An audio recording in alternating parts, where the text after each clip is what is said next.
அந்த கிழவிக்கு ஒரு 70 வயசு இருக்கும். அந்த கிழவனுக்கு 80 வயசு இருக்கும். பெத்த பசங்க யாரும் கூட இல்லை. வாடகை வீட்டில் தான் இருக்காங்க. முடிஞ்ச வரைக்கும் அவங்களே உழைச்சி சம்பாதிச்சு உனக்கு நான் எனக்கு நீன்னு வாழ்ந்துட்டு இருக்காங்க. ஒரு நாள் அந்த தாத்தாவுக்கு நெஞ்சு வலி. நைட்டு 1 மணி இருக்கும். அந்த பாட்டி என்ன பண்ணுறதுன்னு தெரியாமல் தவிக்கிறாங்க. பாவம். நெஞ்சை தட்டி விட்டு இஞ்சி டீ போட்டு கொடுக்கும்போது அந்த தாத்தாக்கு நெஞ்சு வலி தீவிரமாகுது. ஏயா என்னையா பண்ணுது, கொஞ்சம் பொறுத்துக்கோயா, விடியட்டும், விடிஞ்சதும் என் காதில் கிடக்கிற கம்மலை விற்று ஹாஸ்பிட்டல் போகலாயா, கொஞ்சம் பொறுத்துக்கோயான்னு அந்த பாட்டி கெஞ்சி அலறாங்க.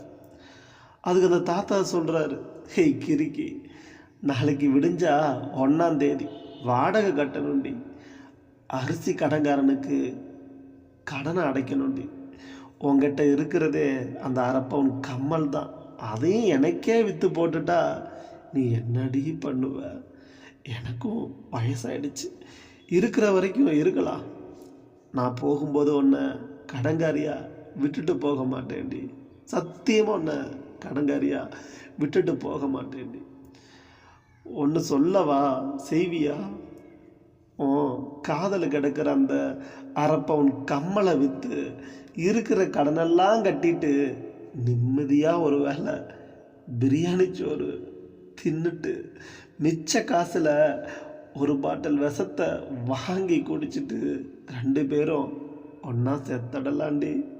உன்னை ஒண்டியாக விட்டு போக என்னால் முடியாதுடா தங்கம். கையை பிடிச்சி தாத்தா ஆள்றாரு. ஏயா சாமி, இம்பிட்டு காதலை என் மேலே வச்சிருக்கிற, நீ இல்லாமல் நான் மட்டும் உயிரோடு இருப்பேன்னு நினைக்கிறியா? அடப்போயா, நீதாயா என் ஜாமி, நீதாயா என் உலகம், நீ போதும்யா. நீ கொடுத்தா விஷம், விஷம் மட்டும் இல்லையா, என்ன வேணாலும் குடிச்சிட்டு சாவையா, நீ போதுயா, நீ போதும்.